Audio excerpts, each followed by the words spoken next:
আসসালামু আলাইকুম। আশা করি আপনারা ভালো আছেন। আজকে আমি আপনাদেরকে দেখাবো লাউ শাক ভাজির রেসিপি। আমাদের সবারই লাউ শাক ভাজি অনেক পছন্দ।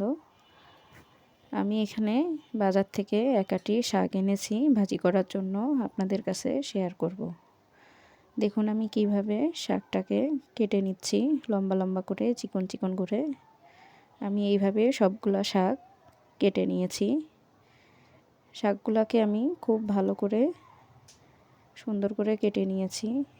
আমি এখানে 2টা আলু দিয়েছি, আপনারা চাইলে না দিতে পারেন, আবার চাইলে দিতেও পারেন।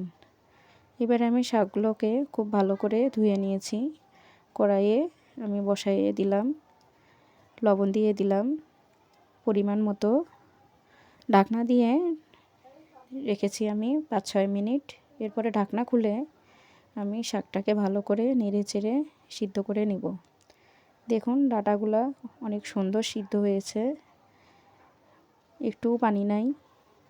এবারে আমি কড়াইয়ে তেল দিয়ে নিলাম, দিব রসুন, পেঁয়াজ, কাঁচামরিচ কুচি। এবারে আমি এগুলোকে ভালো করে নেড়ে চেড়ে ভাজা ভাজা করে নিব অনেক সুন্দর করে। এবারে আমি একটু দিয়ে দিব পাঁচফোড়ন, আপনারা না খাইলে দিবেন না। সামান্য একটু হলুদের গুঁড়ো দিলাম কালারটা সুন্দর হওয়ার জন্য।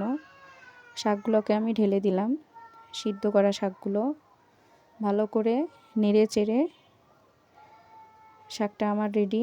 দেখুন কী রকম লাগছে খেতে, অনেক মজা হবে।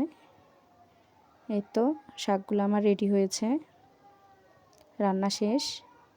আপনারা ভালো লাগলে বাসায় ট্রাই করবেন, খেয়ে দেখবেন। আল্লাহ হাফেজ।